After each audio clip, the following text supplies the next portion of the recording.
All right, so welcome to another on location shoot with Island Sound and Story. We are here again in the Rockslide Gallery, seeing the different artists that are doing their work here and displaying their work here at the open house. Now, who are we talking to today?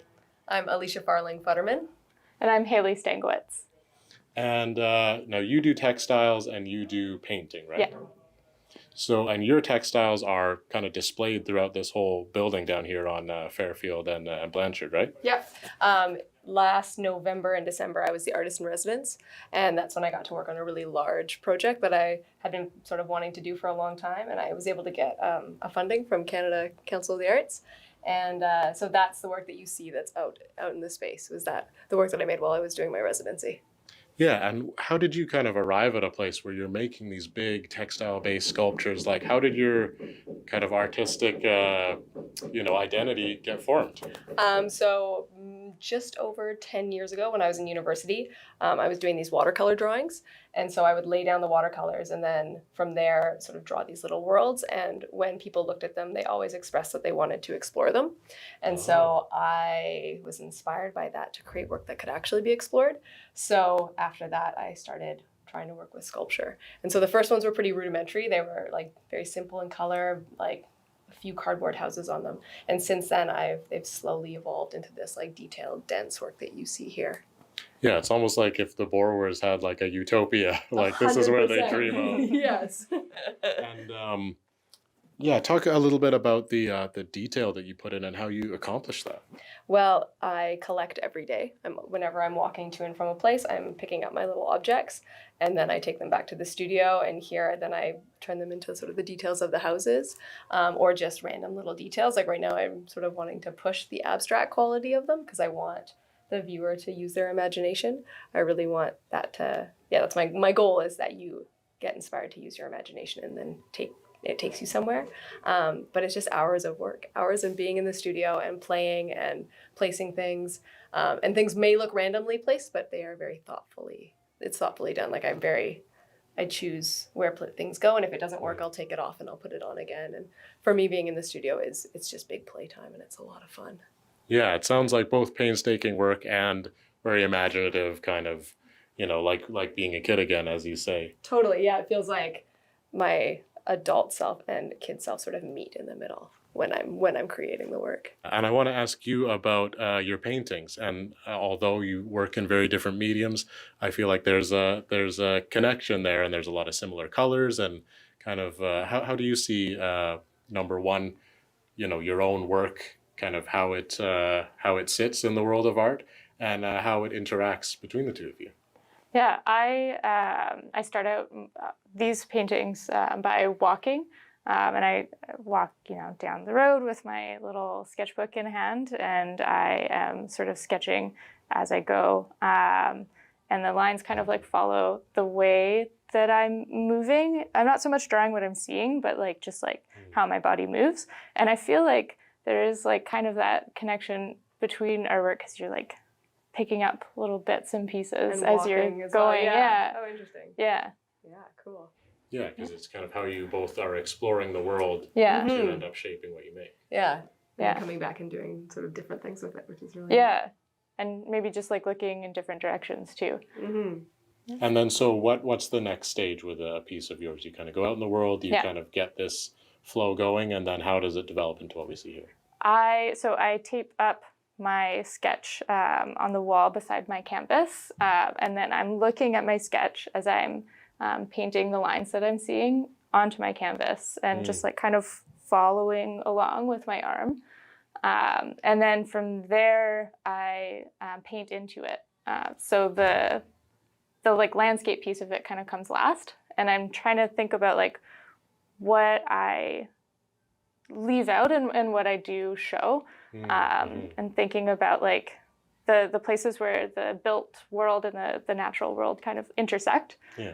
And then it's kind of a struggle to decide when I'm done because they're all a little bit unfinished all of the time. Yeah, part of the idea, right, is that it's halfway between depicting that real landscape and the color that's been chosen, or the pattern, or the kind of more kind of sense of the piece, not just the literal depiction. How do you kind of find that point in the spectrum of, okay, this is the piece? I actually, it's when I start coming to the studio and I don't paint, and I just sit there and I look at it, and maybe like I paint a little bit, and then I like go on my phone or start up something like a new painting. And the less time I'm spending on the thing I'm trying to work on, the more I am feeling like, okay, it's sort of telling me that it's done a little bit.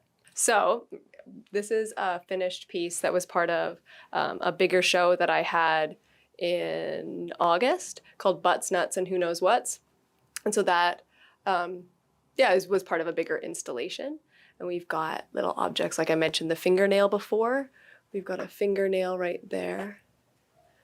Oh, yeah. And so with this show, I actually did an I Spy with it. So as a way to get people to explore the work more and to be able to get, look at it deeper, I guess.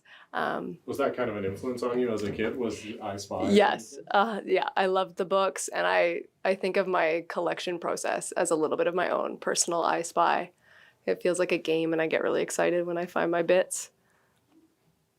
And so some of these houses are reused from old installations, and some of them are new. And so this is one that I'm working on right now, this one on the wall.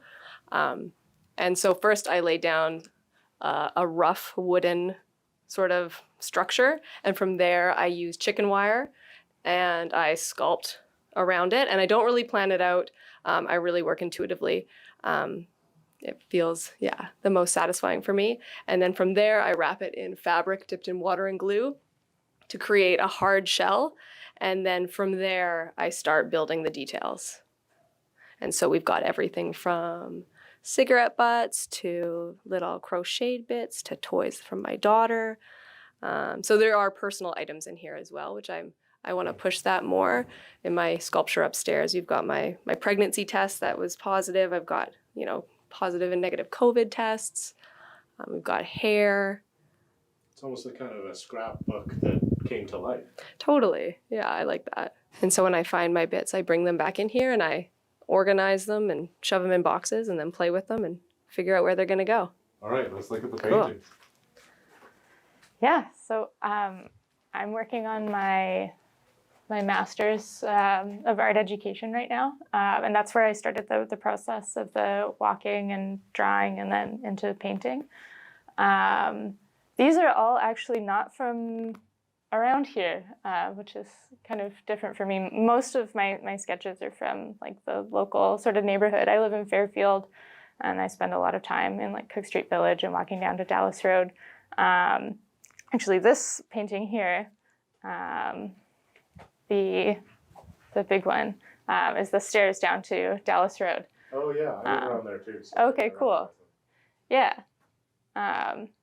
This one was interesting to have like all the rocks. It was kind of a new texture for me, and trying to capture like the feeling of the sort of the dry grass in the summer, and these like stairs that kind of disappear.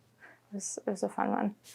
Yeah, and I think so much of what people remember about a summer or an experience is it's kind of impressionistic like that. Yeah. It's kind of these moments, these objects that kind of swim out to you in your memory. Yeah, totally.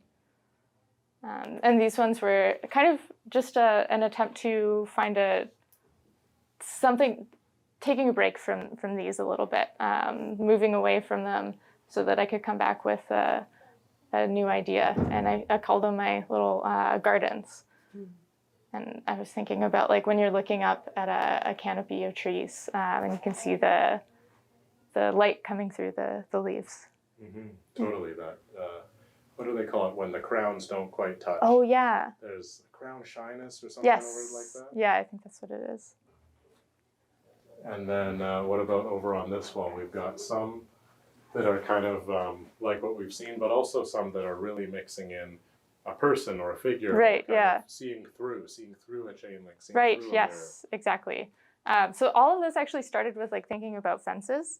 When I started my master's, I was painting a lot of chain link fences and kind of using that as like the viewfinder, and looking through them and seeing what's on the other side. And it started really with like this empty lot on Princess and Douglas that I took some pictures of, and they had these like sweet pea flowers growing in behind. And I was just obsessed with it. And I don't know, the relationship with like between the fence and what's in behind it, I find really interesting. And so that's where these kind of come from. And then this was like how to paint the fence without necessarily painting the fence, I guess. Mm-hmm. All right, so we're here with Island Sound and Story, and we are here in the Rockslide Gallery, where there are artists, artisans, vendors of all kinds gathered together here for their open house. Now, who am I talking to today? My name is Brynn and I'm the owner of B-Bot Clothing. And what is your business? So I upcycle and refashion clothes to reduce textile and fashion waste. That's just because the industry is flooded with crazy amounts of clothes, and it's ridiculous how many clothes are being disposed every year. So I'm trying to reduce that by making old clothes into new clothes. And how did you get started doing it? I started upcycling my own clothes, and people just really liked it and took to it, and I kind of started thinking about it as a business. So started posting more things and figuring out how to take clothes apart, put them together to make them look cooler or better. And it just kind of went from there. This is one of the kind of, I think, highest concentrations in the city of artists together, of different artisans and projects going on, which it's harder and harder to kind of find space as artists, as people making stuff and trying to have a little office.